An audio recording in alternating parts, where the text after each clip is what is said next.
বন্ধুরা এখন আধার কার্ডে আপডেট দিতে লাগবে। আধার কার্ডে আপডেট দিতে লাগবে, নইলে আপনার আধার কার্ড বাতিল হতে পারে।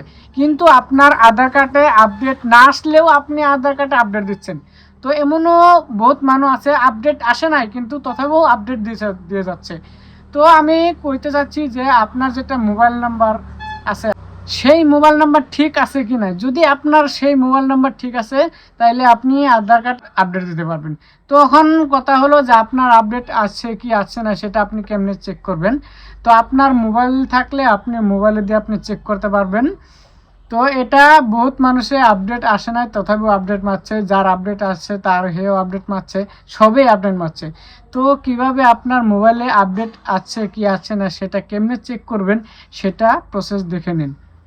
বন্ধুরা প্রথমে মোবাইল বা কম্পিউটার আসবেন, মোবাইল বা কম্পিউটার আসে এখানে সার্চ করবেন লগইন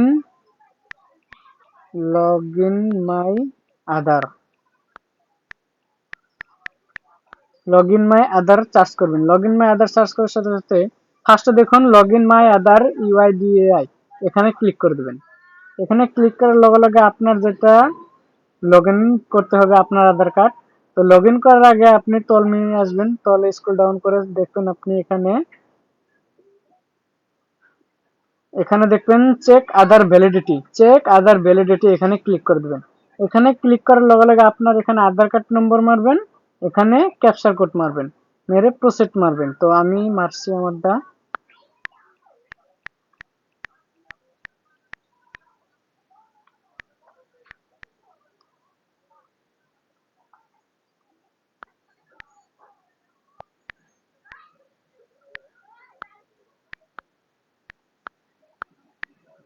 তো আমি সেটা মারছি, আধার কার্ড নম্বর ক্যাপচার কোড মেরে আমি প্রসেস মারবো। এখন প্রসেস মারার লগে লগে আপনার যেটা আসবে এখানে চেক করতে পারবেন। দেখুন এখানে কি লেখা আছে, আধার ভেরিফিকেশন কমপ্লিট, মানে আমার আধার কার্ডের যেটা ডকুমেন্টস যেটা ভ্যালিডিটি সেটা একদম কমপ্লিট আছে। দেখুন এখানে কমপ্লিট আছে। আর যদি আপনার না থাকতো তাহলে আধার ভেরিফিকেশন নট কমপ্লিট লেখা থাকতো।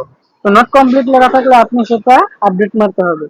তো এখানে আমার লেখা আছে আধার ভেরিফিকেশন কমপ্লিট, তো আমার আর এটা কোনো কিছু করতে লাগবে না। তো মানুষে কম্পিউটার দোকানে যায় আপডেট মারছে, তো এজনে আর একজনে দেখে দেখে আপডেট মারছে। তো এভাবে চেক করে আপনি দেখতে পারবেন যে আমারটা আপডেট মারতে লাগবে কি লাগবে না।